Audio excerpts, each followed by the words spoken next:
La géosphère politique a été marquée hier, lundi 24 août 2026, par une visite spectaculaire, remarquable, remarquée, suivie et très regardée. Une visite du chef du gouvernement, Premier ministre du Mali, le docteur général de division Abdoulaye Maïga, missionné par son Excellence le président de la transition, chef de l'État de la République du Mali, le général d'armée Assimi Goïta, auprès de son homologue, le président de la République arabe d'Algérie, Abdelmajid Tebboune, et son premier ministre Sifi Grieb.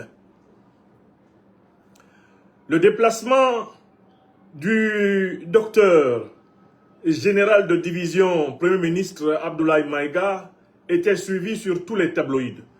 Pas seulement ici au Mali, mais dans toute l'Afrique continentale et même dans les diasporas africaines, sans oublier sur les tabloïds de la géopolitique mondiale, car cette visite consacre le renouveau de la relation algéro-malienne. Cette visite aussi attirait immédiatement l'attention quand on sait que lorsqu'il a fallu répondre sèchement et fermement au Mali, n'a pas manqué à l'appel sous les ordres du président Assimi Goïta, son intrépide et intraitable Premier ministre Abdoulaye Maïga, que nous n'avons pas surnommé par hasard l'homme à la parole orthogonale. Excellent connaisseur de l'Algérie, où il a fait une bonne partie de ses études supérieures, lui qui est un pur produit de l'école normale, l'école nationale d'administration d'Algérie, comme d'ailleurs son collègue, le ministre des Affaires étrangères, l'ambassadeur Abdoulaye Diop, eh bien, le Premier ministre Abdoulaye Maïga était dans son élément à Alger. Alger, la ville de ses études supérieures, une ville dans laquelle il a tissé des relations humaines qui ont demeuré. Il était de retour en immersion dans la civilisation algérienne dont il maîtrise les arcanes, depuis la douceur de la chorba jusqu'aux richesses de l'arabe algérien, dont le Premier ministre Abdoulaye Maïga maîtrise les subtilités. Cette visite était d'autant plus importante que le président Assimi Goïta aura marqué l'histoire des relations diplomatiques algéro-maliennes par la volonté de restauration du niveau de respect, du niveau d'estime, du niveau de considération réciproque qui existait dans les relations entre l'Algérie et le Mali à l'époque des présidents Modibo Keïta et Moussa Traoré. Oui, le président Assimi Goïta est le président du retour du respect de l'Algérie envers le Mali. Depuis la chute du président général Moussa Traoré, tous les dirigeants maliens ont été méprisés par le pouvoir algérien. La période qui mène du début des années 90 jusqu'en cette année 2026 aura été terrible pour les présidents successifs de la République du Mali. Le président Amadou Toumani Touré a connu le mépris algérien. Le président Alpha Oumar Konaré a connu le mépris algérien. Le président,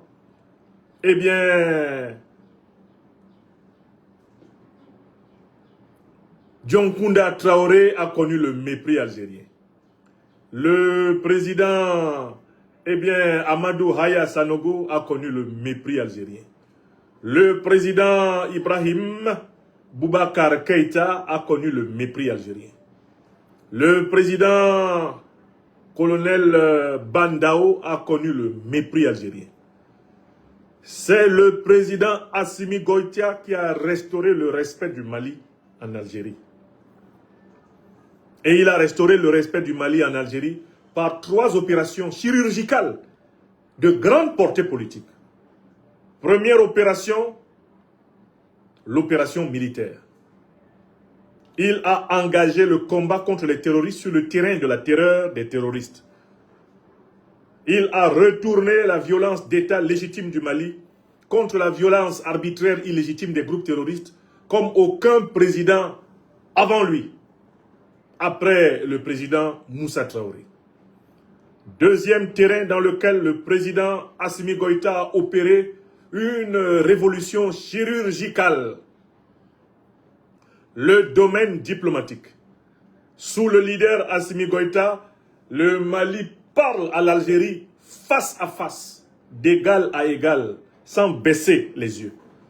Cela depuis l'Assemblée générale des Nations unies jusqu'à l'Union africaine, à l'ancienne CEDEAO et maintenant l'Alliance des États du Sahel.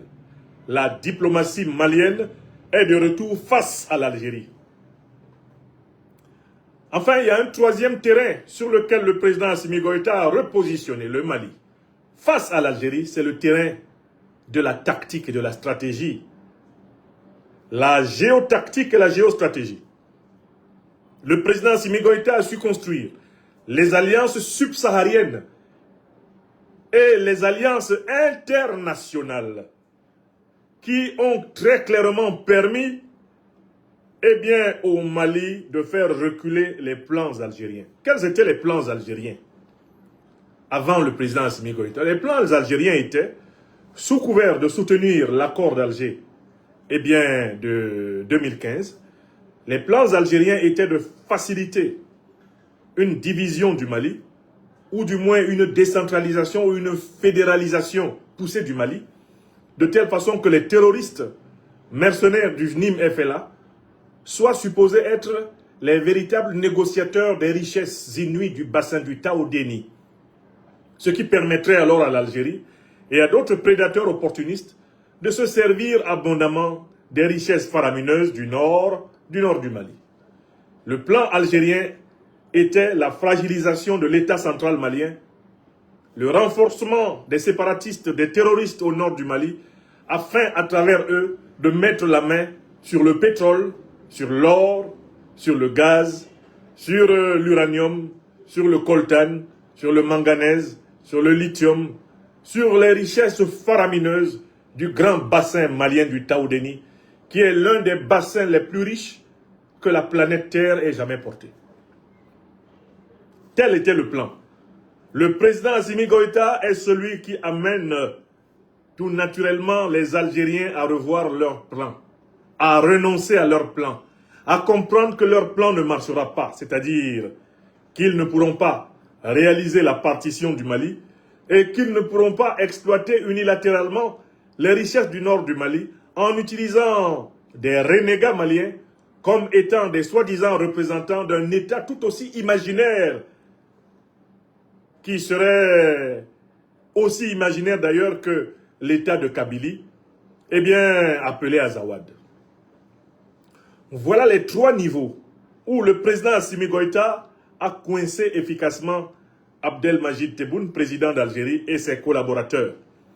Qui plus est, il a complété tout ceci par la création avec ses collègues du Burkina Faso et du Mali, les présidents Ibrahim Traoré et Abdourahmane Tiani, de l'Alliance des États du Sahel et la construction d'une monumentale alliance internationale géostratégique, notamment avec la Fédération de Russie, qui désormais combat avec les soldats des forces armées de Russie, aux côtés de l'armée malienne, de l'armée burkinabé, de l'armée nigérienne, contre les forces de l'impérial terrorisme de l'OTAN, de la France, de l'Ukraine et de leurs supplétifs sous-régionaux planqués en Afrique du Nord, notamment en Algérie et en Mauritanie, et planqués en Afrique de l'Ouest, dans les pays de la CEDEAO soumis aux caprices du chef de la junte néocolonialiste et terroriste française, Emmanuel Macron.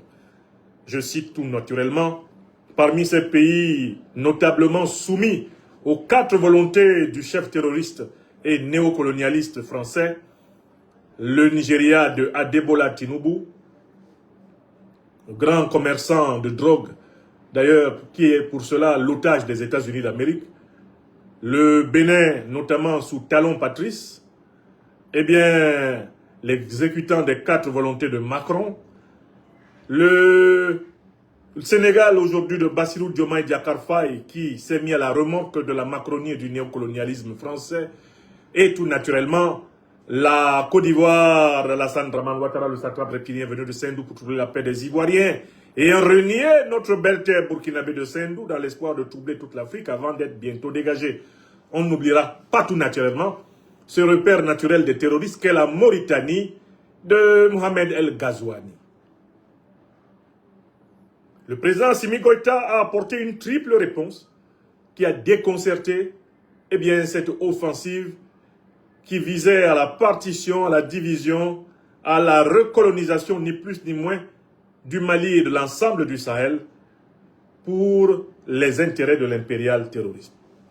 C'est après avoir mené victorieusement ces batailles, dont les moindres n'auront pas été celles du 25 avril 2026 et des 4-9 juillet 2026, que le chef suprême des forces armées maliennes a délégué son premier ministre à Alger pour parler d'homme à homme avec les dirigeants algériens à la tête desquels le président de la République arabe d'Algérie, son Excellence Abdelmajid Tebboune. À l'issue de son audience auprès des autorités algériennes et notamment du chef de l'État, le Premier ministre Abdoulaye Maïga, l'homme à la parole orthogonale, a délivré une déclaration urbi et orbi, une déclaration solennelle sur le perron du palais présidentiel d'Alger. C'est une déclaration qui mérite d'être écoutée. C'est une déclaration qui mérite d'être écoutée car elle est pleine de sens. Et je vous invite à l'écouter parce que je crains que certains d'entre vous aient manqué ce morceau d'architecture de l'homme à la parole orthogonale, le docteur d'université, général de division, Abdoulaye Maïga, Premier ministre du Mali, chef du gouvernement, homme pétri de culture, homme de courage et fidèle, lieutenant de son patron, le président Assimi Goïta. Son Excellence Abdelmajid. Voici comment le Premier ministre Abdoulaye Maïga c'est désormais le gouvernement français. Je vous cherche. Je vous fais qui sortent des réseaux de prostitution. Je vous cherche son intervention. Jacob, oui. Sa remarquable intervention que On distribue certains à tous d'entre les vous électeurs. pourraient avoir raté.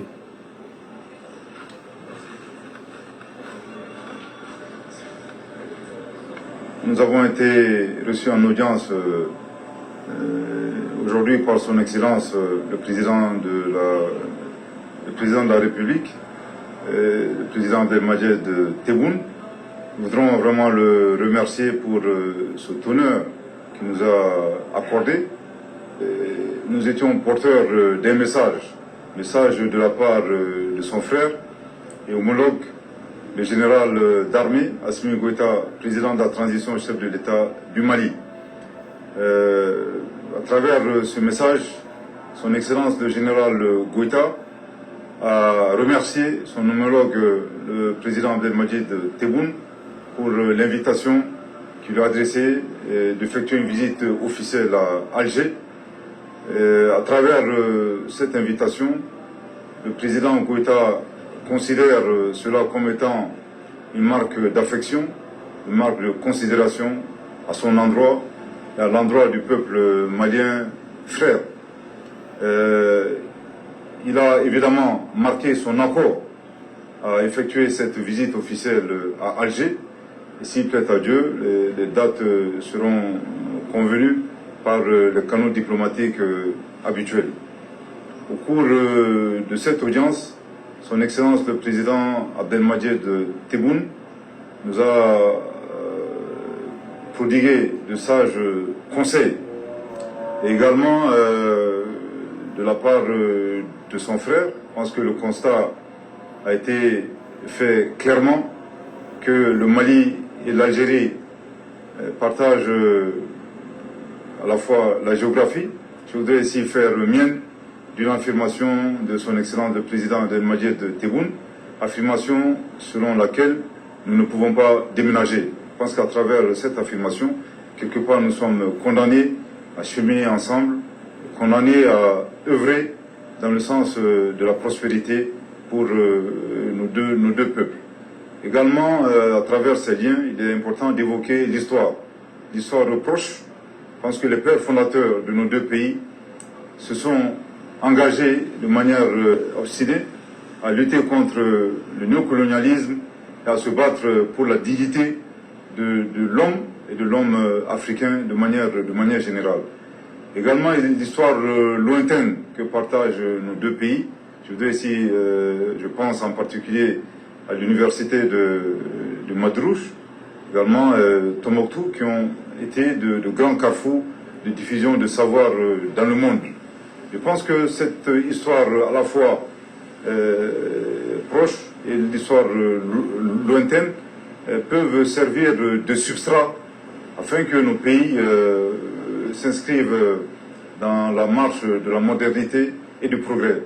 Toujours considérant ces liens, il est également important d'évoquer les défis auxquels nos pays sont confrontés, défis multiformes.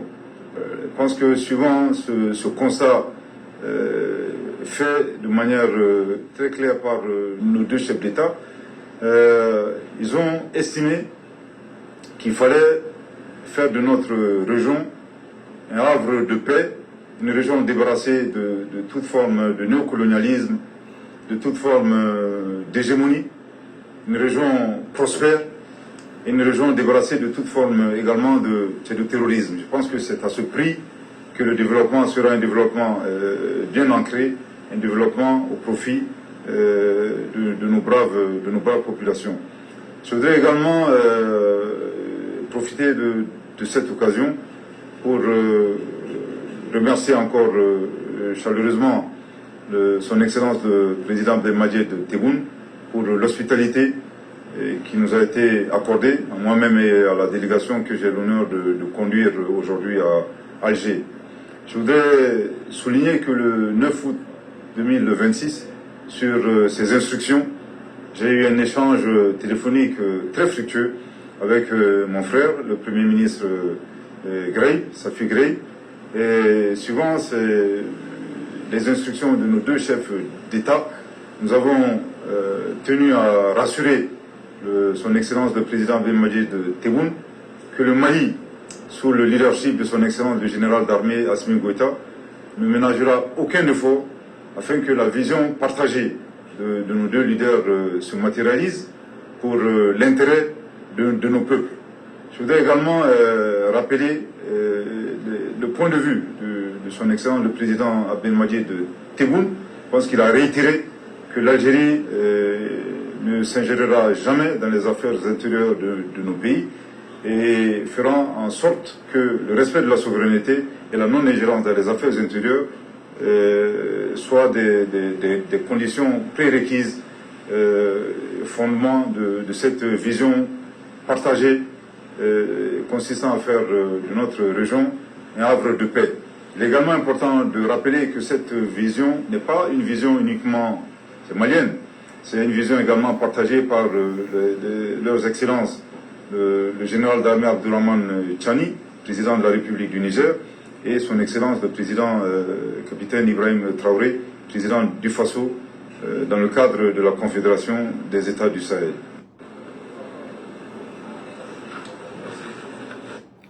Vous avez entendu la déclaration pointue et précise du docteur général de division Abdoulaye Maïga, chef du gouvernement, Premier ministre du Mali. Tout est condensé dans cette déclaration de sortie d'audience. Il y a 3 points essentiels à retenir, de mon point de vue, dans ce qu'on a entendu. D'abord, pourquoi cette visite? Ensuite, quel est le contenu de l'échange entre les deux États?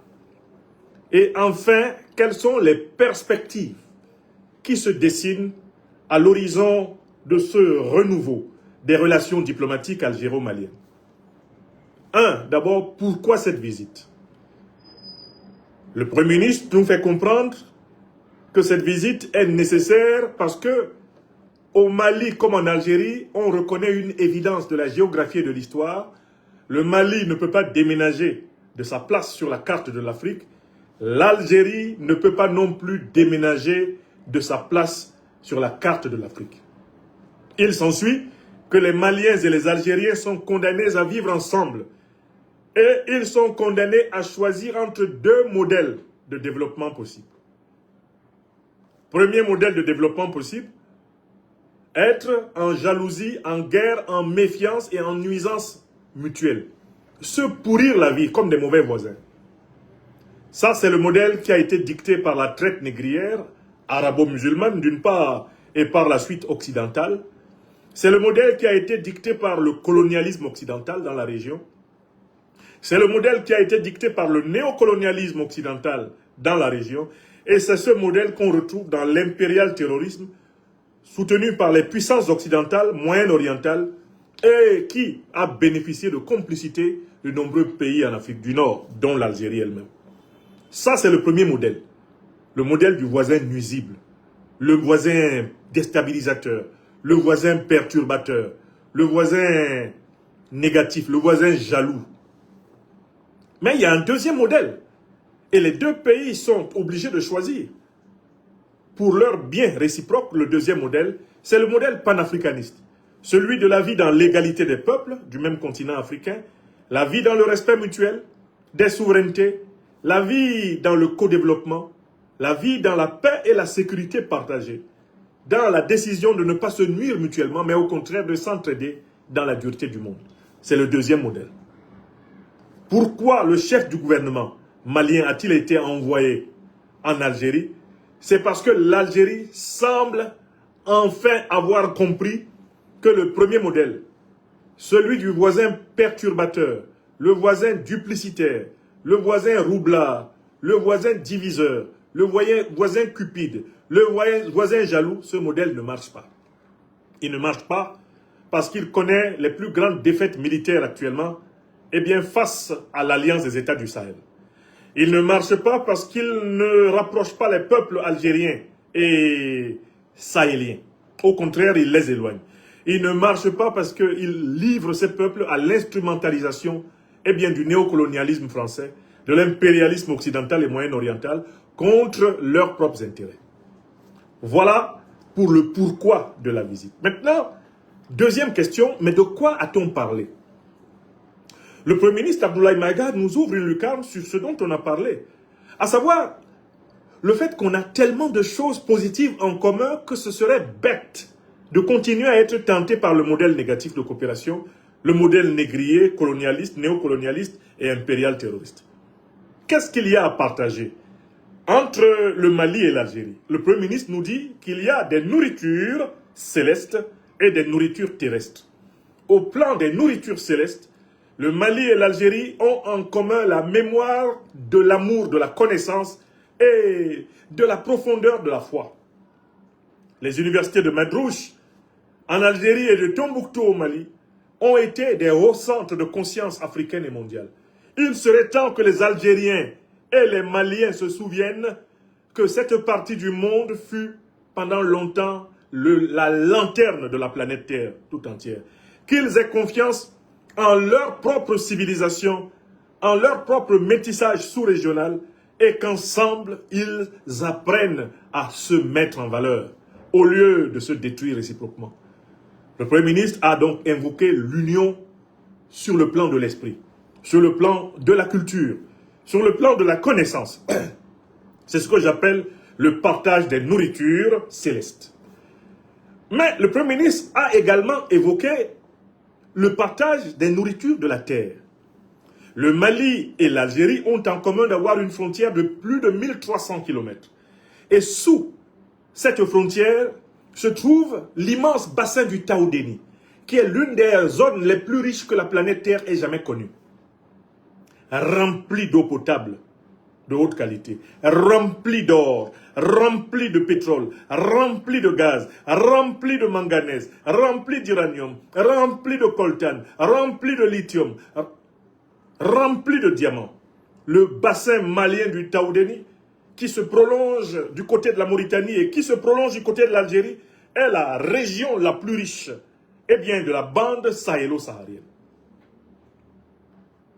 L'Algérie, depuis les années 90 notamment, a été tentée de favoriser la partition du Mali pour pouvoir mettre la main sur les formidables richesses du Nord Mali à travers des hommes de paille. Les hommes de paille du soi-disant mouvement national de libération de l'Azawad, qu'on appelle maintenant Front de libération de l'Azawad, qui ne sont rien d'autre que des mercenaires terroristes à la solde des intérêts étrangers au Mali, des intérêts anti-maliens, anti-africains. L'Algérie a été tentée d'utiliser cette bande de criminels, de terroristes, pour faire un hold-up, une main basse sur les richesses du bassin de Taoudéni. Le Premier ministre du Mali, de retour à Alger, eh bien, s'explique avec le président algérien. La solution intelligente, c'est au contraire de respecter la souveraineté du Mali sur ses ressources naturelles et de l'accompagner dans une exploitation consensuelle, dans une exploitation négociée du formidable potentiel de la région commune. En effet, si le Mali, l'Algérie et la Mauritanie, si le Mali, l'Algérie, la Mauritanie, le Niger s'entendaient sur une exploitation coordonnée de toute cette bande sahélo-saharienne, elle serait l'un des plus grands poumons de l'industrialisation du continent africain, que ce soit subsaharien ou nord-saharien. Donc le Premier ministre Abdoulaye Maïga est porteur de cette solution intelligente, de cette solution raisonnable, de cette solution qui devrait s'imposer à ceux qui renoncent à la cupidité, à la jalousie, à la félonie, au double jeu, à la duplicité. Le co-développement. Le co-développement dans le respect mutuel des souverainetés. Le co-développement dans le partage des expériences, dans le partage des acquis technologiques et dans le partage des fruits de la richesse et de la prospérité générée en commun. Voilà le modèle positif, inspiré de l'idéologie panafricaine qui a été au cœur de l'échange entre le chef du gouvernement malien et ses autres Algériens. Je voudrais conclure maintenant ce point en répondant à une question qui pour moi est très importante. Qui sont les grands perdants de l'opération qui vient d'avoir lieu et qui en sont ou en seront probablement les grands gagnants? Les grands perdants de cette opération, c'est d'abord les petits mercenaires, les pieds nickelés de la coalition terroriste FLA Azawad, FLA Jnim. C'est Iyad Agali, c'est Ag Intala, c'est Bilal Ag Sherif, c'est Oumar Mariko, c'est Etienne Fakaba Sissoko, c'est Mahmoud Diko, les grands perdants de cette opération. Ces sous-fifres du terrorisme sont en processus de lâchage par leurs parrains algériens et marocains au nom de la réelle politique et de la pragmatique du co-développement qui a été au cœur de l'entretien entre le Premier ministre et les autorités algériennes, dont notamment le président Abdelmajid Tebboune. Deuxième perdant dans cette opération, le néocolonialisme français, qui a misé pendant longtemps sur son projet de partition du Mali à travers les terroristes du JNIM FLA et qui comptait sur la contribution passive de l'Algérie et même active de l'Algérie et de la Mauritanie pour soutenir les terroristes du JNIM FLA qui sont des mercenaires de la DGSE française afin que ceux-ci créent sur le modèle de la partition du Soudan ou même de la partition de l'Éthiopie un pseudo-État du soi-disant Nord Mali ou de l'Azawad avec lequel Paris aurait tout loisir de piller le sous-sol faramineux du bassin de Taoudéni. Les grands perdants de cette affaire, c'est la France néocolonialiste et terroriste de Macron. Les grands perdants de cette affaire, c'est aussi l'Ukraine nazie et terroriste, de Volodymyr Zelensky, qui, aux côtés de Macron, s'est investi dans l'encadrement, le financement, l'armement, l'entraînement des troupes terroristes dans l'espoir de pulvériser le Sahel et par la suite de compenser ses pertes de guerre face à la Russie par le pillage en bande organisée avec les hommes de Macron des richesses de l'Alliance des États du Sahel. L'Ukraine perdante. Sont perdants également les pays de la CEDEAO qui ont joué le sale jeu du néocolonialisme français, de l'impérial terrorisme occidental et moyen-oriental contre le Mali, le Burkina Faso et le Niger. Dans l'ordre, c'est le Nigeria de Tinubu qui se prend une claque avec le rapprochement algéro-malien. C'est le Bénin de Talon, désormais planqué au Sénat, d'où il continue à tirer les marionnettes, à tirer les ficelles du jeu politique béninois, c'est tout naturellement la Côte d'Ivoire d'Alassane Dramane Ouattara, le satrape répulien venu de Saint-Loup pour troubler la paix des Ivoiriens et ayant renié notre belle terre, Burkinabé de Saint-Loup dans l'espoir de troubler toute l'Afrique avant d'être bientôt dégagé. Voilà une short list de ceux qui sont les grands perdants dans cette affaire. Qui va être le grand gagnant? Quels sont les grands gagnants de l'opération qui a commencé? Tout naturellement, les peuples maliens et algériens qui vont pouvoir tailler le croupion au dernier groupe terroriste, obtenir une pacification complète de la frontière algéro-malienne et ainsi préparer le terrain pour le lancement des grands projets de co-développement du bassin du Taoudéni. Grand gagnant, si cette opération allait jusqu'au bout, le peuple malien, le peuple algérien. Grand gagnante, l'Alliance des États du Sahel, qui, dans cet épisode de renouveau diplomatique algéro-malien, sort renforcé. Il n'a échappé à personne que l'amitié renouvelée entre l'Algérie et le Mali a bénéficié du renouvellement et du réchauffement des liens entre l'Algérie et le Niger. Incontestablement, le président Abdourahmane Tiani, président de la République du Niger, dans son rapprochement avec Alger, a été une force de facilitation. Qui sort gagnant de cette histoire? Eh bien, la République togolaise, du président du Conseil Faure Gnassingbé, qui, inévitablement, a apporté sa contribution à cette facilitation. Voilà, de manière incontestable, les véritables gagnants de ce nouveau rapprochement algéro-malien. Maintenant, pour conclure sur ce point, faut-il considérer ces pas de géant qui ont été accomplis, la future visite officielle du chef de l'État malien à Alger, comme étant la garantie que tout va bien se passer? En politique, il est interdit d'être naïf. En politique, il est interdit de faire confiance sans contrôle. Les bons comptes font les bons amis. La confiance n'exclut pas le contrôle. Il est de l'intérêt de l'Algérie et du Mali que ce processus se déroule dans une sincérité, une transparence, une clarté qui vont permettre le retour en confiance. Ce sont les actes des partis engagés dans ce processus qui vont compter. J'ai oublié de citer un autre grand gagnant de cette opération, c'est la Fédération de Russie. La Fédération de Russie qui est à la fois un partenaire privilégié de la République algérienne et partenaire privilégié de l'Alliance des États du Sahel, sort renforcé dans cette affaire, puisque ses alliés de l'AES et son allié l'Algérie recommencent à s'entendre. C'est la Russie qui voit sa position renforcée sur le continent africain pendant que Emmanuel Macron consacre l'effondrement de la France, que l'Union européenne est complètement à côté de la plaque et que l'OTAN n'aura bientôt, partout sur le continent africain, que ses yeux pour pleurer. Mes chers amis, voilà l'analyse que je voulais vous proposer. Je voudrais saluer les autorités maliennes à la tête desquelles le président Assimi Goïta pour cette opération formidable. Il ne m'a pas échappé la composition remarquable de la délégation. La délégation conduite par le Premier ministre Abdoulaye Maïga comportait le ministre des Affaires étrangères et de la coopération internationale du Mali, notre frère bien-aimé, l'ambassadeur Abdoulaye Diop. Elle comportait le ministre directeur général de l'Agence nationale de la sécurité d'État du Mali. Le général de corps d'armée, Modibo Koné, un homme qui ne sort pas souvent, un homme qu'on ne voit pas souvent. Sa présence à Alger, aux côtés du ministre des Affaires étrangères et du Premier ministre, est le signe du degré de profondeur où les discussions sont allées.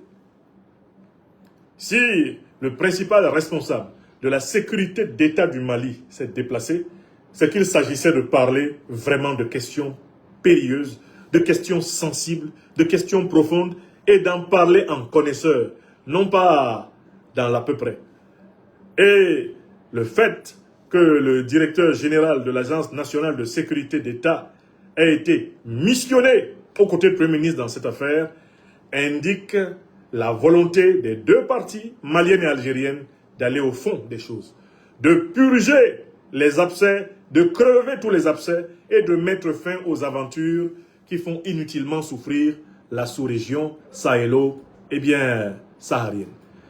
Que Dieu bénisse les autorités maliennes et les autorités algériennes dans cette nouvelle dynamique, que cette dynamique se maintienne en sincérité et en vérité, car de toutes les façons, eh bien, c'est dans l'intérêt des peuples algériens et maliens que la paix, la sécurité et la prospérité partagée règnent. Je voudrais vous entretenir de la réponse que l'Afrique des libertés peut donner à quelqu'un qui s'est affiché très clairement comme étant le député des groupes terroristes au Parlement français, un certain monsieur Bruno Fuchs, par ailleurs président de la Commission des Affaires étrangères dans ce Parlement de la République française. Au temps des colonies, les premiers députés africains reconnus dans le monde étaient des députés qui étaient des colons français, des territoires soumis par le crime de guerre, le crime économique et le crime culturel soumis par la France en Afrique. Les colons français ont pris l'habitude depuis plusieurs décennies, voire même depuis plus d'un siècle, l'habitude de parler au nom de l'Afrique, alors que personne ne leur en a donné réellement le pouvoir. Notamment du 19e siècle, où ils se sont permis de se partager l'Afrique sans les Africains, avec les autres voyous colonialistes occidentaux à Berlin, en passant par le 20e siècle, où ils se sont permis, dans le cadre de la Société des Nations, et même après avoir créé l'Organisation des Nations Unies, de se partager le monde et de se partager l'Afrique sans les Africains, y compris d'organiser une pseudo-décolonisation des territoires qu'ils avaient pourtant ensanglantés et pillés depuis la traite négrière au 15e, 16e siècle. Ces gens ont pris la mauvaise habitude de s'arroger le droit de parler au nom des Africains, au point qu'à l'instant même où je vous parle, la France continue de prétendre tenir la plume quand il faut écrire des résolutions aux Nations Unies concernant les problèmes de l'Afrique dite francophone. On parle du statut de penholder, cette expression anglaise qui est composée de deux mots, pen qui veut dire le stylo, la plume, et puis holder qui veut dire celui qui tient, du verbe to hold. Ce statut que la France continue à revendiquer à l'ONU est un statut qu'elle a obtenu par les crimes négriers, les crimes coloniaux, les crimes néocoloniaux, et qu'elle essaye de sauver par des crimes impériaux terroristes qu'elle est en train de perpétrer actuellement même en Afrique.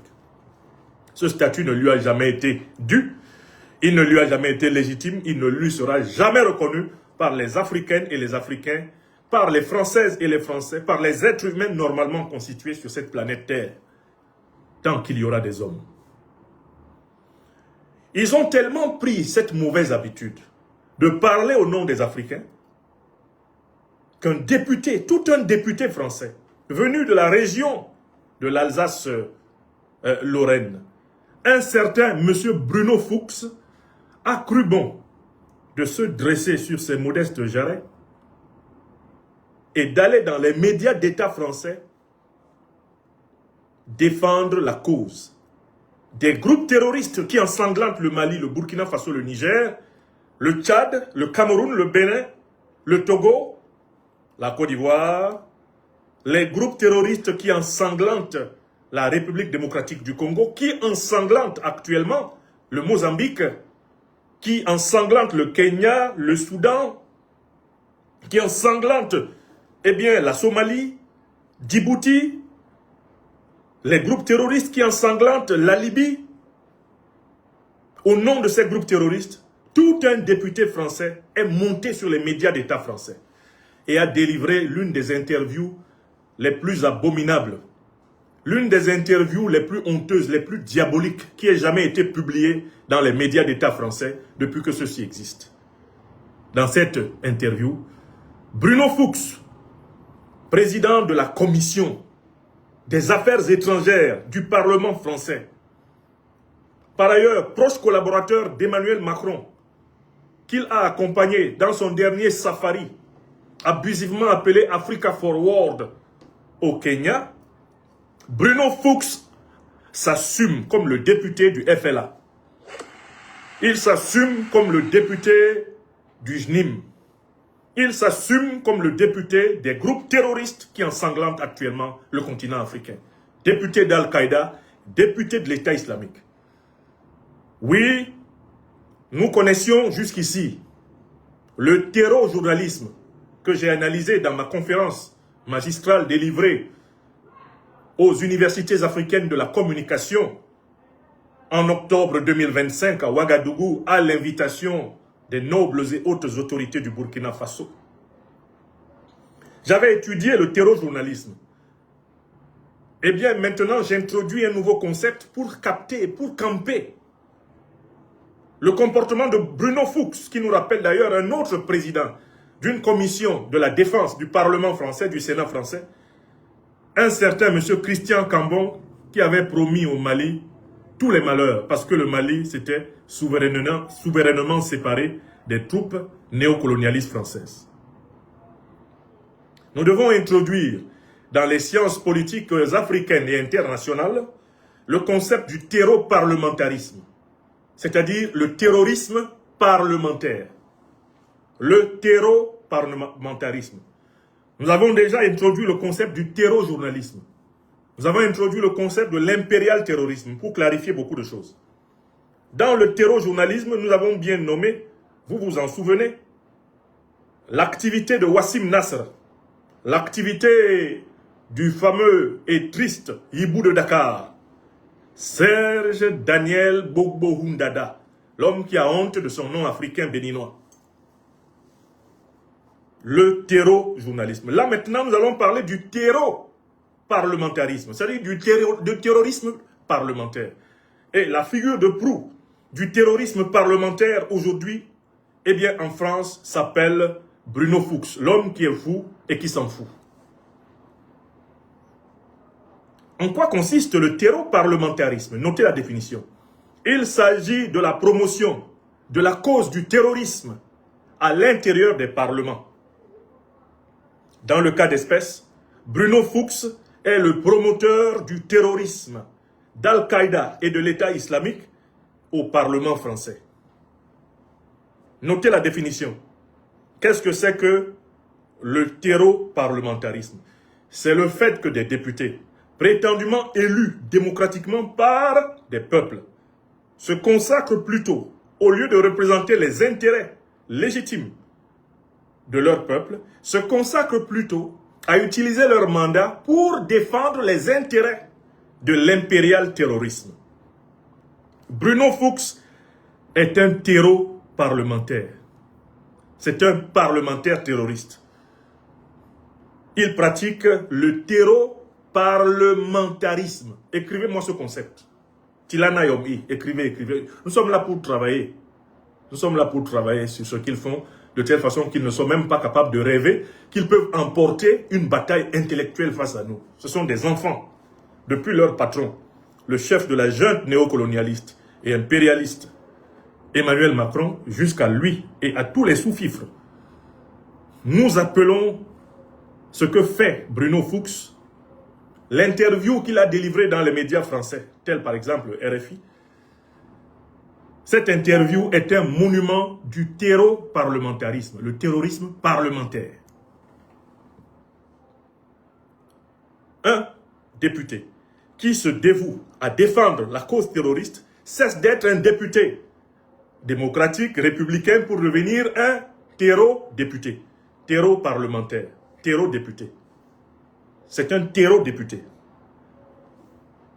Il pratique le terreau-parlementarisme, c'est-à-dire le terrorisme parlementaire.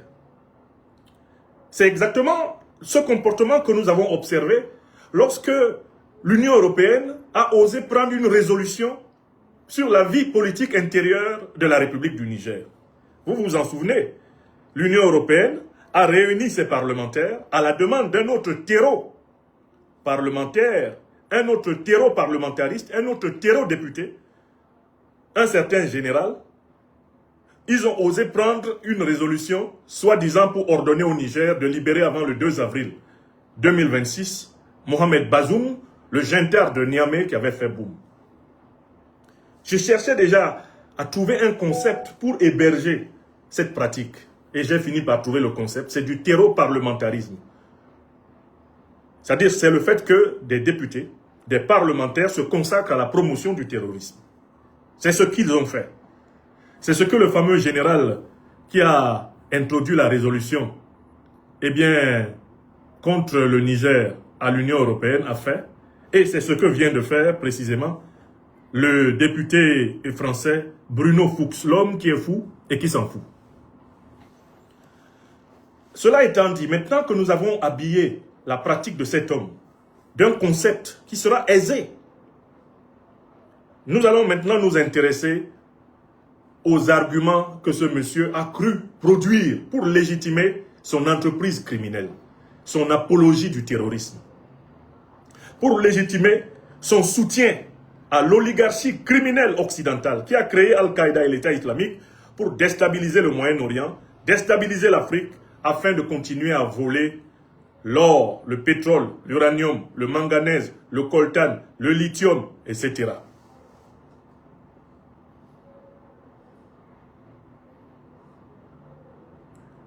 Il faut que ce soit clair. D'abord, la définition. J'ai écouté et lu patiemment, j'ai surtout lu patiemment l'interview criminelle que cet homme a délivrée dans les médias français. Et cette interview, je l'ai recoupée en 7 questions, 7 grandes questions qui lui ont été posées, avec 7 réponses. Globalement, il lui a été posé 7 questions, on peut les recouper en 7 questions, et il a essayé de donner 7 réponses. Je vais rappeler les questions, rappeler les réponses et prouver que, à chacune des questions qu'on lui a posées, ce terreau député, ce terreau parlementaire a menti. Et il a confirmé l'abomination du terreau-journalisme, du terreau-parlementarisme. Hein? Il s'est confirmé vraiment comme le porte-parole des criminels qui ensanglantent le continent africain, comme leur associé, comme leur représentant. C'est-à-dire qu'en fait, c'est quelqu'un qui vient vraiment s'installer dans le rôle des anciens colons qui osaient être les députés de l'Afrique au Parlement français à la place des Africains. Lui, il est le député des terroristes au Parlement français. Les terroristes du JNIM et du FLA sont bien représentés au Parlement français, puisqu'ils ont un terreau-député qui porte leur parole au Parlement français. Il s'appelle Bruno Fuchs. Et il se trouve être un proche collaborateur d'Emmanuel Macron, qui lui-même n'est ni plus ni moins reconnu aujourd'hui que comme le chef de la junte néocolonialiste et terroriste française. Emmanuel Macron, qui désormais est reconnu comme tel par la presse officielle française. Je tiens à vous rappeler que des journalistes de la presse officielle française comme Robert Navarro ou comme Georges Malbruno ont enfin rejoint le cortège de ceux qui disent la vérité en reconnaissant que le terrorisme qui ensanglante l'Afrique de l'Ouest, l'Afrique centrale et même l'Afrique australe, ce terrorisme a pour parrain l'OTAN et notamment la France. Aujourd'hui, dans les médias français, cela a pu être dit. Après que tous ceux qui le disaient avec preuve, comme moi, aient été présentés comme des ennemis de la France, j'attends la déchéance de nationalité de Georges Malbruno, la déchéance de nationalité de Robert Navarro. J'attends que les biens et les avoirs économiques de Robert Navarro et de Georges Malbruno soient gelés comme les miens. J'attends de voir Macron chasser les Français, tous les Français de France, parce qu'ils répètent l'évidence, parce qu'ils disent la vérité, à savoir que les régimes français, notamment à partir de Nicolas Sarkozy, de Nagui Boksa, de François Hollande jusqu'à Macron, ont activement collaboré avec les groupes terroristes qui opèrent en Afrique du Nord, au Sahel, dans le golfe de Guinée, en Afrique centrale et en Afrique australe. J'attends le décret du ministre de l'économie et des finances et du ministre de l'Intérieur qui vont geler les comptes de Georges Malbruno, journaliste français, et de Robert Navarro, journaliste français, qui ont dit enfin ce que moi j'avais déjà prouvé. Moi, on m'a présenté dans le décret ordonné par Macron comme étant coupable d'atteinte à la nation française, atteinte à la défense de la France, atteinte à la diplomatie de la France, atteinte à la sauvegarde de la population française. Voilà comment Macron m'a présenté, sans même passer par un juge. J'attends qu'il applique le même traitement à ces journalistes qui maintenant, enfin, assument la vérité et savent que le terrorisme en Afrique a pour parrain, d'abord globalement, l'OTAN, et pour parrain particulièrement engagé ces derniers temps, parce que c'est apparemment la condition pour sauver son statut de prétendue grande puissance, la France. J'attends, on attend les décrets qui vont frapper ces gens, pour que l'on comprenne qu'en fait, la France est devenue entre-temps la monarchie du petit monsieur Macron. Un immature qui croit pouvoir encore intimider qui que ce soit sur cette terre des hommes. Donc, maintenant, nous allons procéder au lavage à sec. Je lis la question qu'on lui a posée, je la résume. Je vous lis à peu près la réponse qu'il a donnée et je prouve qu'il ment. C'est simple. Hein? Question numéro 1. On lui dit, mais il y a une baisse des fonds de surveillance des épidémies en Afrique. Pourquoi les partenaires internationaux de l'Afrique ont-ils choisi de baisser les fonds de surveillance de lutte contre les épidémies en Afrique? Sa réponse globalement consiste à dire, on fait avec ce qu'on a aujourd'hui et de dire qu'on doit faire un plaidoyer pour l'Afrique afin que l'Afrique soit protégée des épidémies parce que cela va nous permettre de nous protéger nous-mêmes. Voilà sa réponse à la première question. Et voici ma critique. Bruno Fuchs ment. Pourquoi? Parce que le vrai problème qui est lié aujourd'hui aux épidémies et aux pandémies qui frappent l'Afrique, c'est qu'une bonne partie de ces épidémies et de ces pandémies ne sont pas d'origine naturelle. Une bonne partie des épidémies et des pandémies qui frappent l'Afrique sont des épidémies et des pandémies qui sont mises en œuvre dans le cadre de la guerre biologique organisée par l'Occident contre l'Afrique. J'ai écrit en 2022 un livre intitulé « L'Afrique face à la guerre biologique occidentale » que vous pourrez toujours retrouver, il est disponible via la plateforme Amazon. L'Afrique, c'est une étude qui est publiée à l'intérieur du livre Chantier d'émancipation africaine. Je vous mettrai le lien. Dans cette étude, j'ai pu établir que certes, il y a des épidémies et des pandémies, on va dire d'origine naturelle. Mais ce qu'on a observé ces dernières années, ces dernières décennies, c'est la naissance d'un phénomène qu'on peut appeler le viro-business, le business du virus. Comment fonctionne le phénomène du business du virus? Il y a de nombreuses firmes pharmaceutiques et laboratoires stratégiques, pour l'essentiel occidentaux, qui sont disséminés à travers le monde et qui sont étroitement liés à l'industrie pharmaceutique. Voici leur business plan. Ils créent des virus qui provoquent des épidémies, voire des pandémies, ce qui leur permet de gagner le marché des vaccins, et le marché des vaccins leur permet par conséquent de banquer à mort. Au point que, aujourd'hui, les lobbies pharmaceutiques sont en train de gagner même plus d'argent que les lobbies de vente d'armes. L'industrie pharmaceutique est devenue l'industrie qui est l'une des plus rentables jamais connues dans l'histoire de l'homme. C'est ce qu'on a appelé le Big Pharma. Nous savons, avec le recul du temps, que les pandémies qui ont frappé l'Afrique, comme le sida, comme Ebola, comme le Covid-19, comme le hantavirus qu'on essaye d'y implanter, comme les fièvres du singe, etc., la plupart de ces virus sont issus de laboratoires occidentaux. Bien souvent, on essaie d'expliquer la sortie de ces virus de laboratoires occidentaux par des accidents de laboratoire. Mais ce sont des accidents qui profitent à quelqu'un et qui, par là, sont très peu accidentels.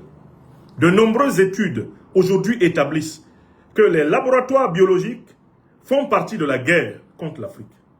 Étudiez en particulier les travaux des laboratoires biologiques d'Afrique du Sud, dirigés par le docteur Wouter Basson, et qui étaient soutenus par tous les pays de l'OTAN. Ces laboratoires ont élaboré des armes de guerre biologique qui ont été utilisées contre la population africaine, qui ont été utilisées contre les populations des pays qu'on appelait les pays de la ligne de front. La Zambie, le Mozambique, l'Angola ont connu des bombardements viraux. Quand vous entendez parler par exemple de la fièvre du charbon, le bacille du charbon a été utilisé pour combattre les Africains. La guerre biologique a aussi consisté à stériliser par des vaccinations opportunes des millions d'Africains. L'État d'Israël, dans cette affaire, a joué un rôle fondamental, puisqu'on l'a pris la main dans le sac, en train de stériliser les Juifs éthiopiens, appelés les Falachas, quand ils se sont installés à la fin des années 80 à cause de la grande famine d'Éthiopie. L'État d'Israël s'est rendu coupable de vaccination opportune ayant pour but d'empêcher la population africaine israélienne de se reproduire normalement. C'est un dossier qui a été soumis aux Africains depuis plusieurs moments par plusieurs alertes. L'un des plus importants généraux de la Fédération de Russie, le général Igor Kirilev, a trouvé la mort dans un attentat ukrainien, mais il avait eu le temps de publier tous ses travaux sur les laboratoires de guerre biologique occidentale implantés contre les Africains en Afrique. Et c'est cela qui a amené une prise de conscience relative, pas suffisante, sur le continent africain. Avec des pays comme la Namibie, comme le Burkina Faso, qui ont mis fin à tous les programmes des laboratoires biologiques suspects, comme ceux de la fondation Bill et Melinda Gates, qui étaient là sous couvert de combattre le paludisme, en train de stériliser les Africains. Donc, Bruno Fuchs est fou ou bien il s'en fout. L'Afrique n'a pas besoin de l'aide de l'Occident pour combattre les pandémies et les épidémies. Ce dont l'Afrique a besoin, c'est d'empêcher et de se défendre contre l'utilisation des virus par l'Occident pour la combattre. Voilà de quoi nous avons besoin en Afrique. Combattre les laboratoires biologiques, les laboratoires de guerre biologique occidentaux que nos autorités ont, par complicité, par naïveté et parfois par ignorance, installés chez nous. Voilà le premier point, ça c'est la réponse à Bruno Fuchs. On ne veut rien de l'argent de l'Occident pour combattre les pandémies en Afrique. Nous voulons nous débarrasser des laboratoires biologiques occidentaux mis en embuscade pour atteindre la démographie africaine. Frapper l'Afrique dans son cœur. Est-ce que c'est clair? Quand je vous dis que c'est un terreau, député, voilà la preuve. Ils veulent faire dans l'humanitarisme comme s'ils avaient pitié de l'Afrique. S'ils avaient eu pitié de l'Afrique, ils n'auraient pas commercialisé des millions d'Africains. S'ils avaient eu pitié de l'Afrique, ils n'auraient pas exterminé des centaines de millions d'Africains pendant leur colonisation. S'ils avaient eu pitié de l'Afrique, ils n'auraient pas utilisé la chair à canon africaine pour par la suite monter des pseudo-indépendances pour les Africains. Ces gens-là, les Africains qui cherchent leur pitié sont des Africains décalés et coupés de la réalité. L'Afrique n'a pas besoin que l'Occident en général, la France en particulier, finance sa lutte anti-pandémie. L'Afrique n'en a pas besoin. Pour les Africains conscients et éveillés, il vaut mieux tous périr que d'accepter à nouveau que l'Occident pilote une quelconque politique sanitaire sur ce continent. C'est hors de question, c'est terminé. Donc l'arnaque des lobbies de Big Pharma, l'arnaque du Viro Business ne passera plus. Bruno Fuchs, Macron et tous les dirigeants africains, les dirigeants européens, occidentaux, circulaient. L'urgence pour les Africains sur ce premier point, c'est de se débarrasser de tous les laboratoires pharmaceutiques, biologiques, suspects de haute criminalité en Afrique. Tout ce que l'Afrique ne maîtrise pas, tout laboratoire dont on ne maîtrise pas les procédures d'un début à l'autre, tout laboratoire qui n'est pas sous le contrôle de la brigade biologique souveraine panafricaine et qui maîtriserait ce qui se fait dans ces laboratoires de l'entrée de tous les intrants à la sortie de tous les extrants. Tout laboratoire de cette nature doit être fermé en Afrique. Écrivez ça. Écrivez. Parce qu'en réalité, les Africains doivent maintenant se rendre compte que nous sommes dans une période de guerre biologique. On nous a mené une guerre biologique incroyable. C'est un miracle qu'il y ait encore des Africains au monde.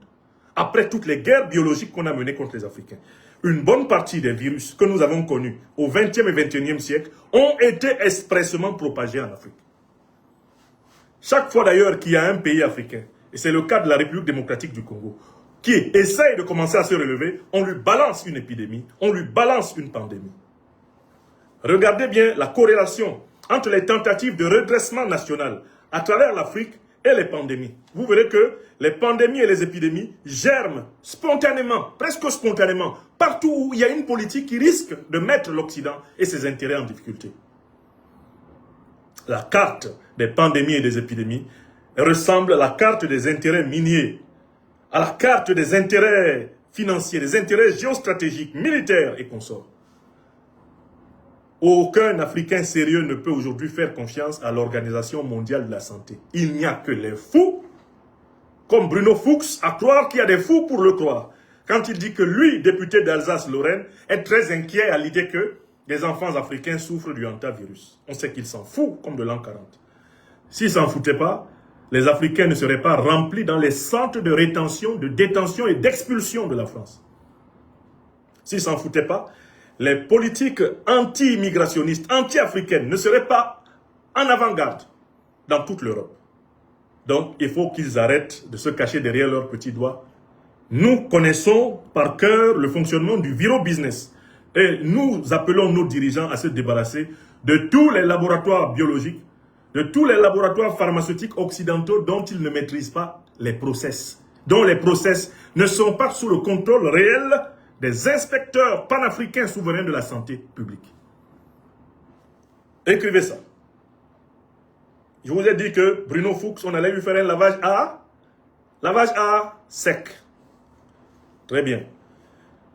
Question 2. On lui demande, la France abandonne-t-elle la politique pour aller désormais vers le domaine économique? Réponse de Bruno Fuchs. Non, ce n'est pas tout à fait cela, mais il y a deux grandes zones. Il y a la zone anglophone et la zone francophone. Dans la zone anglophone, nous sommes en concurrence avec d'autres puissances. Nous sommes obligés de faire une offre économique tout de suite. Alors que dans la zone francophone, nous avions jusqu'ici une relation coloniale, néocoloniale, France-africaine. Et donc, il nous faut aller aussi dans cette zone-là à l'économie. Hein? Et puisque désormais, dans cette zone-là, nous ne pouvons plus opérer par la voie militaire. La Chine a des traités économiques avec, par exemple, la RD Congo. La Chine a des traités économiques avec les pays africains. Il faudrait que nous allions vers des traités économiques comparables à celui de la Chine. Et de nous dire que désormais, la ligne, ça va être vraiment une politique essentiellement orientée sur l'économie. On va un peu laisser les aspects militaires et politiques. Réponse à Bruno Fuchs. Bruno Fuchs s'en fout et il est fou. Car ici en Afrique, tout le monde sait que la France n'a pas renoncé à sa détermination à mener une guerre informationnelle et idéologique contre le panafricanisme, c'est-à-dire contre le souverainisme africain. La France n'a pas renoncé à se mêler des affaires intérieures des pays africains, c'est-à-dire à tout faire pour imposer à la tête des pays africains des sous-fifres qui lui permettront de continuer à les piller.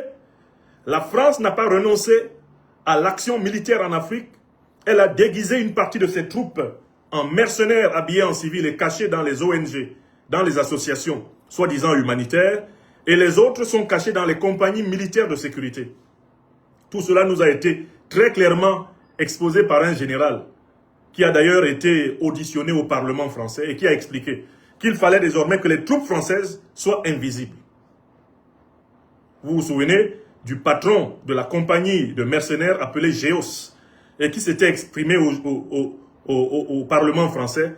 Rappelez son nom, pour ceux qui s'en souviennent. Donc la France n'a pas abandonné le tout militaire, par ailleurs, parce que c'est elle qui, principalement, finance, médiatise, renseigne. C'est elle qui, aujourd'hui, assure le porte-parole parlementaire des groupes terroristes. Exemple, Bruno Fuchs, eh bien, terreau-parlementaire, terreau-député, qui, on le voit, va défendre les intérêts du JNIM, va défendre les intérêts du FLA, va défendre les intérêts de l'État islamique, va défendre le projet de ces organisations terroristes. Parce que précisément, les intérêts du néocolonialisme français sont suspendus au succès des mercenaires de la France en Afrique, c'est-à-dire des gens du FLA et du JNIM, les gens d'Al-Qaïda de l'État islamique. Donc, il ment quand il dit que nous sommes sortis de la relation coloniale, néocoloniale, nous sommes sortis de la France-Afrique. La France, elle n'en est pas sortie. Et les Africains que nous sommes, nous n'avons pas fini d'en sortir. Parce que nous n'avons pas encore entièrement chassé les troupes néocolonialistes françaises du sol africain. Nous ne nous sommes pas encore débarrassés de la domination monétaire et financière française à travers eh bien, le franc CFA. Nous n'avons pas fini de nous débarrasser, eh bien, de l'ingérence française dans les affaires politiques africaines. Récemment encore, l'armée française bombardait une capitale africaine pour y sauver un régime. Ça, on l'a vu. Les émissions de l'armée française dans la politique africaine, que ce soit au XXe ou au XXIe siècle, je ne vais pas vous en faire la liste. De nombreux officiers de la DGSE, de nombreux agents français ont été pris la main dans le sac des tentatives de déstabilisation en Afrique. Certains sont même encore en prison dans plusieurs pays africains. De nombreux militaires d'État français sont tombés au combat, alors même qu'ils se battaient aux côtés des troupes terroristes, auxquelles ils sont intimement associés et dont ils sont reconnus aujourd'hui comme étant les instructeurs principaux. Donc on ne peut pas nous dire que tout cela fait partie du passé. L'Afrique est en train de se libérer du mal néocolonialiste, impérialiste, raciste, négrier français, mais l'Afrique n'en est pas encore véritablement débarrassée. Voilà la vérité. Bruno Fuchs est un menteur, il est fou et il s'en fout. On passe à la troisième affirmation de Bruno Fuchs. On lui demande pourquoi les souverainistes et pro-russes Bassirou Diomaye Diakhar Faye et Touadéra ont fait le déplacement de Nairobi. D'abord, cette question des médias français est une question stupide. Elle est stupide parce que Bassirou Diomaye Diakhar Faye, dont les œuvres néfastes viennent de s'afficher d'une manière nauséabonde à Dakar, ne peut pas être présenté comme un président souverainiste. Bassirou Diomaye Diakhar Faye fait partie de la nébuleuse des dirigeants france-africains de tous les temps. Il marche dans les traces des valets du colonialisme et du néocolonialisme français que furent très courageusement les présidents Senghor, Abdou Diouf, Abdoulaye Wade, Macky Sall. Il n'y a aucune différence entre Bassirou Diomaye Diakhar Faye et ses prédécesseurs en termes de soumission à la France. J'ai toujours dit, et je le répète, qu'en termes de soumission à la France, lui, il a ajouté quelque chose de plus. C'est que contrairement à ses prédécesseurs à la tête de la République du Sénégal, lui, il lui manque et de la culture politique et de la culture générale, il lui manque de l'élégance. Macky Sall faisait déjà preuve d'un peu moins d'élégance, c'est vrai, mais il y avait encore une certaine tenue. Avec Bassirou Diomaye Diakhar Faye, c'est très clair, on a quelqu'un qui obéit le doigt sur la couture à Macron, à Ouattara Draman, quelqu'un qui est content de faire les 4 volontés de la France-Afrique, et d'ailleurs c'est pour cela qu'il vient de sacrifier son Premier ministre, parce qu'il ne supporte pas que des vérités soient dites frontalement à ses maîtres. Donc eux ils disent, pourquoi le souverainiste Bassirou Diomaye Diakhar Faye est-il venu quand même pourquoi est-ce qu'il est venu à Nairobi? Mais ce n'est pas un souverainiste, vous voyez, les journalistes qui posent des fausses questions. Ensuite ils disent, pourquoi le pro-russe Touadéra est venu? Mais écoutez, soyons sérieux. S'il est pro-russe, il est venu donc à Nairobi parce qu'il est pro-français. Bon, il est pro-russe et puis il est pro-français, Touadéra. Hein? D'ailleurs, désormais, les Russes et les Français se font face en République centrafricaine, à nouveau. Puisque, comme va le répondre, comme va répondre Bruno Fuchs, l'homme qui est fou et qui s'en fout, désormais les Russes sont en Centrafrique et les Français aussi. Donc la vérité devrait être que Touadéra est désormais pro-russe et à la fois pro-français. Ou plutôt qu'il a accepté, il a décidé de neutraliser les Russes par les Français et les Français par les Russes, afin lui de jouer la carte de son indépendance. Mais dire de Touadéra qu'il est pro-russe, après même qu'il ait rétabli des avantages qu'il avait retirés à la France, c'est tout simplement une aberration. Pour ma part, le positionnement du président Touadéra est un positionnement qui pour moi est indiscernable. J'ai cessé de commenter la politique centrafricaine quand le positionnement du président Touadéra est devenu complètement illisible pour moi. J'attends de comprendre ce à quoi il joue, parce que pour le moment, je vois qu'il fait une chose et son contraire. D'une part, il a tenté d'affranchir son pays de la domination néfaste du colonialisme français qui a maintenu ce pays, en effet, dans le sous-développement la pauvreté, la dépendance. Et puis, d'autre part, il veut sauver, pour ainsi dire, ménager la chèvre et le chou. Il s'est remis à caresser la France dans le sens du poil. Et on va voir ce que ça va donner. L'expérience montre que dans la coopération internationale stratégique, surtout quand vous êtes en difficulté, vous n'avez pas intérêt à opposer les puissances.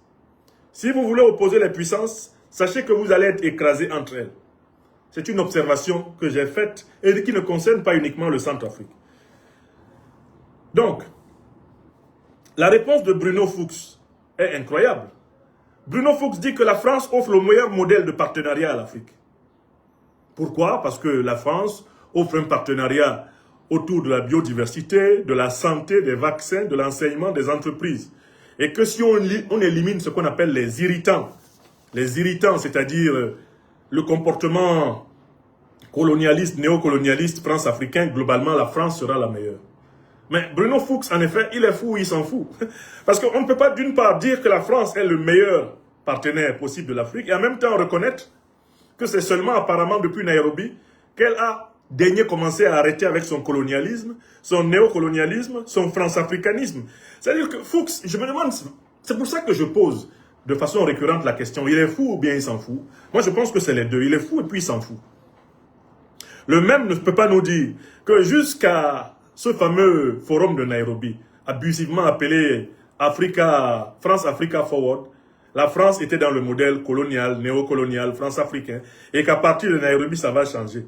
Et puis dire que la France est le meilleur partenaire possible pour l'Afrique. Mais écoutez, si vous étiez colonialiste, néocolonialiste, France-africain, en quoi vous avez été meilleur? Quel jour avez-vous été meilleur? Si, c'est ce que vous étiez.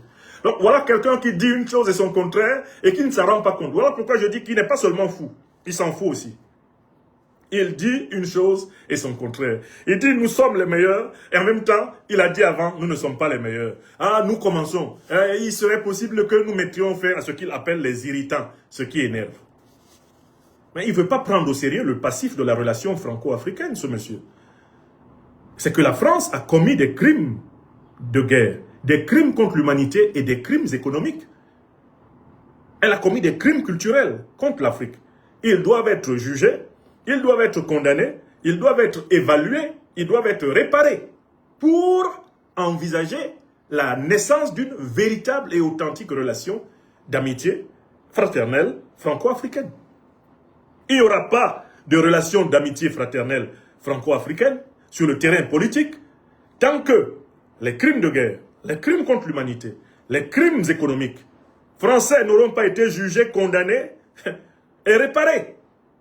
Je rappelle que la France a continué à faire payer à l'Allemagne des indemnités pour les deux guerres mondiales de 14-18 et de 39-45. Jusqu'en 2010, l'Allemagne payait des indemnités à la France.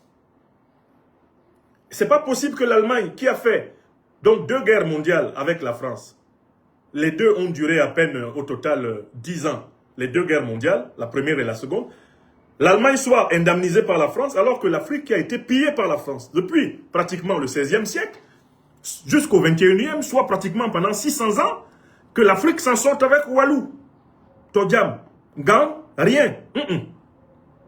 Nous disons aïe à Bamako. Aïe. Vous n'allez pas vous en sortir comme cela. Il ne va pas y avoir une réactualisation gratuite de la relation franco-africaine. Non. Vous allez payer. Vous allez payer. On va juger, on va condamner, on va évaluer et vous allez payer. C'est après avoir payé qu'on va envisager les conditions d'une coopération nouvelle. Écrivez. Écrivez ça. Et c'est cela la logique de la réhabilitation des relations internationales. On pose une... Qu'est-ce qu'il dit encore? Bruno Fuchs nous dit que les pays africains ont intérêt à constater que les pays du Golfe n'ont pas été protégés par les Américains et que les Russes sont en train de quitter le Mali. Il va encore jusqu'à dire les relations avec Touadéra se sont normalisées et que malheureusement jusqu'au sommet de Nairobi, les Français étaient dans une logique unilatérale. Maintenant, il faut que ça change. Mais Bruno Fuchs, comme je le dis, il est fou et puis il s'en fout. D'abord, première chose, mais qui a demandé aux Américains de protéger le monde?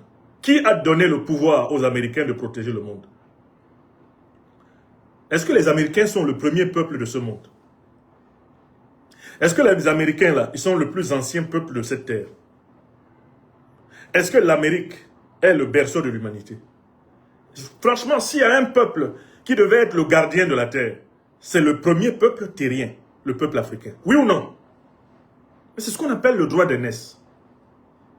S'il y a un peuple qui devait donc être d'abord le premier gardien de la terre, et tous les autres devraient se comporter envers lui comme des locataires, ce serait le peuple africain, puisque l'Afrique est le berceau de l'humanité. Alors, qui a donné pouvoir aux Américains de protéger les gens? Qui leur a demandé ça? Et puis, depuis quand l'Amérique a protégé quelqu'un? L'Amérique a été bâtie sur un triple crime. Triple crime. Extermination des autochtones du continent américain. Les peaux-rouges, qu'on a abusivement appelés les Indiens, sur la base d'une erreur d'appréciation de Christophe Colomb, qui pensait être arrivé aux Indes quand il a vu l'Amérique pour la première fois. Qui les a exterminés? Ce sont les principaux dirigeants, les descendants, ce sont les ancêtres des principaux dirigeants des États-Unis actuels, qui étaient, eux, venus d'Europe. Deuxième grand massacre, deuxième grande extermination, qui est au fondement des États-Unis d'Amérique. Mais c'est la traite négrière, c'est l'exploitation des Noirs. Des dizaines de millions, des centaines de millions d'Africains ont perdu la vie. Pas pour que la puissance américaine existe. Mais en quoi la puissance américaine a-t-elle protégé le monde? Elle a exterminé les Indiens.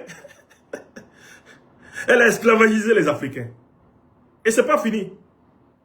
La puissance américaine est coupable d'avoir organisé, depuis sa naissance, plusieurs guerres illégales et illégitimes sur la planète.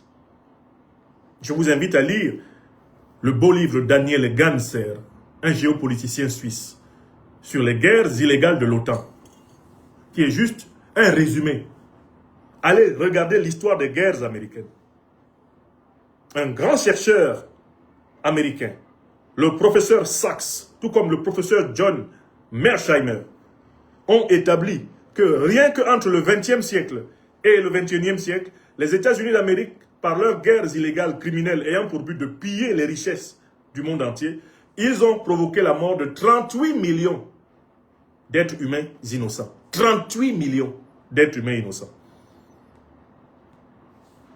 Bruno Fuchs veut vanter le modèle français, le soi-disant nouveau modèle de Nairobi, et il dit que la France peut faire mieux que les États-Unis. Mais qui a réduit les Africains en esclavage, bâtissant les villes de Bordeaux, de Nantes, du Havre, avec le sang des Noirs? Qui a fait ça? Vous voulez écouter la chanson de Cabrel? Francis Cabrel a fait une chanson là-dessus. Allez l'écouter. C'est eux qui ont fait. Qui a massacré les Africains sur leur continent pendant presque 300 ans? Du 18e siècle au 21e. Qui est aujourd'hui derrière le JNIM, le FLA, pour massacrer les Africains en Afrique? Ce n'est pas la même France.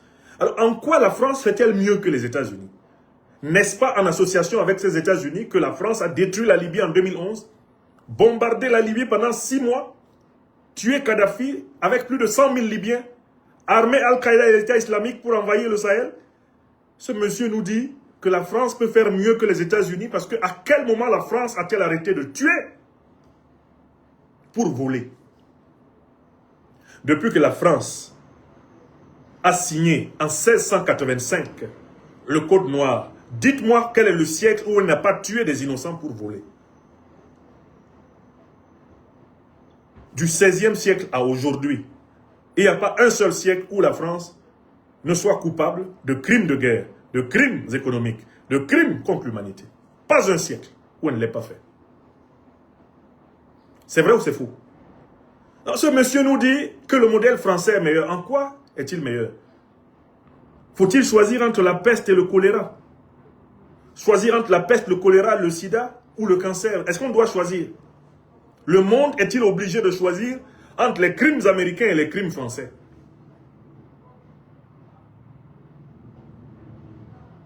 Monsieur nous parle d'un soi-disant départ de la Russie, du Mali. Où est-ce qu'il a vu ça? Voilà quelqu'un qui fait des affirmations lunaires et même lunatiques.